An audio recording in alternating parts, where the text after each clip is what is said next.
Chụp xuốngខ្ញុំឈ្មោះ Paris ខ្ញុំមានអាយុ16ឆ្នាំ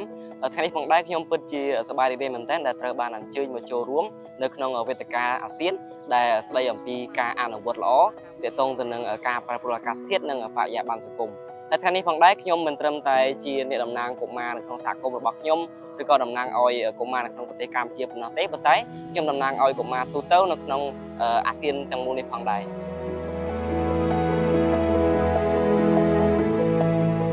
បីជាខ្ញុំនៅក្មេងក៏ពិតមែនប៉ុន្តែខ្ញុំបានមានបទពិសោធន៍ដឹកនាំផ្ទាល់ជាមួយនឹងកុមារក្នុងសហគមន៍របស់ខ្ញុំជាពិសេសជាមួយនឹងមិត្តភ័ក្តិរបស់ខ្ញុំផងដែរនៅឆ្នាំ2024ខ្ញុំបានទៅចូលរួមកិច្ចប្រជុំនៅថ្នាក់តំបន់អាស៊ីបូព៌ាដែលយើងបានធ្វើការជាមួយនឹងកុមារដែលមកពីប្រទេសផ្សេងៗដែលយើងបានធ្វើការស្រាវជ្រាវដែលមានចំណងជើងថាការកាត់បន្ថយគ្រោះមហន្តរាយសម្រាប់ថ្ងៃអនាគតប្រកបដោយនិរន្តរភាពផងដែរឆ្លងតាមបទពិសោធន៍នេះយើងបានមើលឃើញថាសម្លេងរបស់កុមារនិងការយល់ដឹងរបស់កុមារពិតជាមានសារៈសំខាន់សម្រាប់ការរកដំណោះស្រាយសម្រាប់សហគមន៍របស់យើងផងដែរនៅក្នុងការចូលរួមកិច្ចប្រជុំនេះផងដែរកុមារមិនត្រឹមតែធ្វើការចែករំលែកបទពិសោធន៍នោះទេប៉ុន្តែពួកយើងបានចូលរួមនៅក្នុងការធ្វើបង្កើតកម្រងសំណួរនៅក្នុងការស្រាវជ្រាវចុះដឹកនាំផ្ទាល់ផងដែរ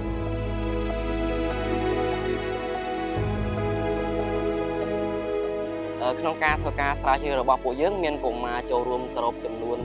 678នាក់ដែលប្រកួតមានអាយុចន្លោះពី8ទៅ17ឆ្នាំដែលពួកយើងមកពីប្រទេសផ្សេងៗគ្នាដូចជាប្រទេសកម្ពុជាថៃឡាវមីយ៉ាន់ម៉ាវៀតណាមហើយនិងម៉ុងហ្កូលីហើយក្នុងនោះផងដែរក៏មានអ្នកចូលរួមពេញវ័យសរុបចំនួន83នាក់ដែលពួកគាត់ជាតំណាងឲ្យអាណាព្យាបាលគ្រូបង្រៀននិងអ្នកដឹកនាំសហគមន៍ផងដែរដែលពួកយើងសិតតែបានមានបទពិសោធន៍ជួបប្រទះផ្ទាល់ជាមួយនឹងបញ្ហាការប្រែប្រួលអាកាសធាតុនេះផងដែរដែលមានបញ្ហាដូចជាបញ្ហាកាន់កម្ដៅបញ្ហាភ្លៀងធ្លាក់ខ្លាំងបញ្ហាគ្រោះទឹកជំនន់ដូចជាបញ្ហារអិលបាក់ដីផងដែរ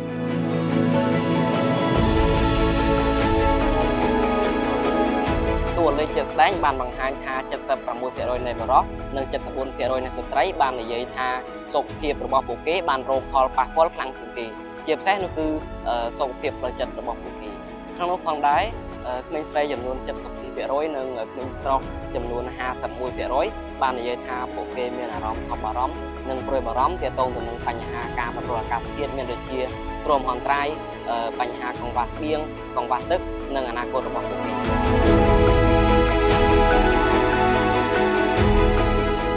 តាមរយៈការស្រាវជ្រាវរបស់ពួកយើងបានបង្ហាញថាចំណេះដឹងរបស់យុវជននិងការត្រៀមខ្លួន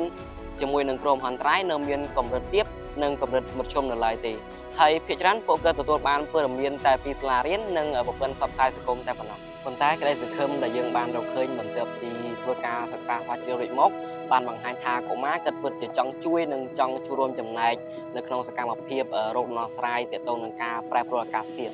តាមរយៈការដឹកនាំការប្រមូលទិន្នន័យនិងវិភាគផ្ទាល់ផងដែរនេះគឺជាបទពិសោធន៍ពិតមិនមែនគ្រាន់តែជាគំនិតរបស់ពួកយើងទេ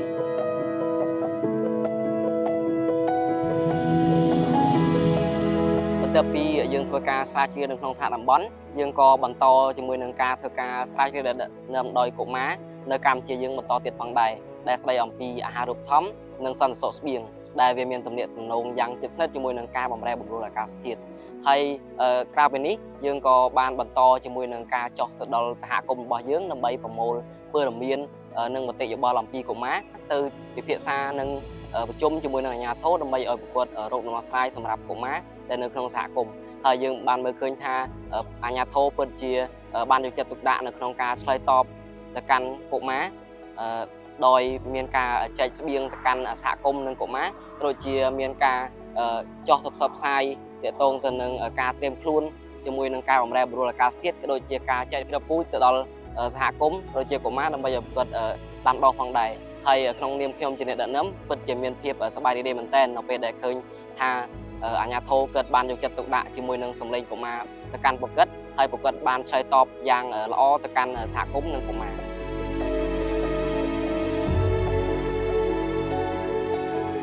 ការគ្រប់គ្រងពីអាជ្ញាធរនិងដៃគូអភិវឌ្ឍមានដូចជាអង្គការទស្សនពិភពលោកនិងកម្មវិធីយ៉ាងម៉ាញ់ថែមដែលគ្រប់គ្រងឲ្យក្រុមកុមារនៅតែបន្តនៅក្នុងការធ្វើការសកម្មភាពនៅក្នុងការធ្វើការស្រាវជ្រាវពួកយើងនឹងមិនបញ្ឈប់សកម្មភាពប៉ុណ្ណឹងទេប៉ុន្តែពួកយើងនឹងនៅតែបន្តដឹកនាំគំនិតផ្ដួចផ្ដើមនិងអនុវត្តគម្រោងតូចៗជាច្រើនទៀត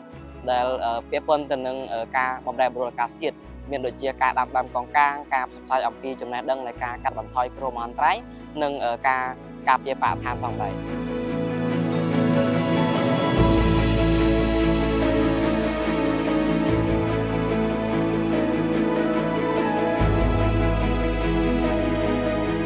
នេះជាមូលហេតុដែលយើងមើលឃើញថាការចូលរួមរបស់កុមារគឺជាការអនុវត្តដ៏ល្អបំផុតដែលមានការគ្រប់គ្រងនិងការជឿទុកចិត្តយ៉ាងពេញលេញដែលកុមារមិនមែនត្រឹមតែជាអ្នកផ្ដល់ព័ត៌មានប៉ុណ្ណោះទេប៉ុន្តែពួកគាត់បានចូលរួម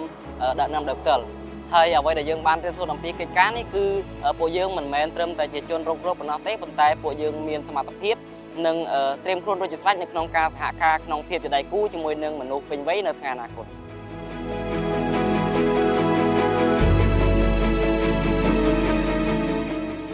តំណាងឲ្យសម្លេងកុមារទាំងអស់រួមទាំងកុមារដែលនៅតំបន់អាស៊ាននៅពេលដែលអស់លោកស្រីចាប់ដើមកិច្ចប្រជុំនិងកិច្ចពិភាក្សាអំពីការអនុវត្តល្អនានាសូមអស់លោកស្រីចងចាំអំពីពួកយើងនិងមិត្តភ័ក្តិរបស់ពួកយើងផ្សេងទៀតដែលមានដូចជាកុមារដែលកើតមានពិការភាពកុមារដែលនៅតំបន់ដាច់ស្រយាលកុមារដែលនៅទីប្រជុំជិនកុមារដែលមានភាពខ្វះខាតកុមារដែលកើតទទួលរងនៅផលប៉ះពាល់អំពីគ្រោះធម្មជាតិនិងកុមារដែលកើតរងទទួលផលប៉ះពាល់អំពីការប្រែប្រួលអាកាសធាតុជាដើមហើយពួកយើងក៏សូមសំណូមពរទៅដល់រដ្ឋភាគីសមាជិកអាស៊ាននិងអង្គការដៃគូផ្សេងផងដែរដើម្បីជួយបង្រឹងអំពីការអប់រំទាក់ទងទៅនឹងការប្រែប្រួលអាកាសធាតុទាំងនៅទាំងផ្លូវការនិងក្រៅផ្លូវការតាមរយៈការអប់រំទៅតាមសាលារៀននិងសហគមន៍ផងដែរហើយសំណូមពរមួយទៀតនោះគឺសូមអស់លោកលោកស្រីផ្ដល់ឱកាសឲ្យកុមារបានចូលរួមជាមួយនឹងការបញ្ចេញមតិក៏ដូចជាការចូលរួមប្រកបដោយអត្ថន័យផ្សេងៗទៀតដើម្បីឲ្យកុមារគិតបានបញ្ចេញនូវមតិយោបល់ដូចជាមានសិទ្ធិក្នុងការសម្រេចចិត្តទាំងថ្នាក់តំបន់ថ្នាក់ក្រមជាតិហើយនិងថ្នាក់ជាតិផងដែរ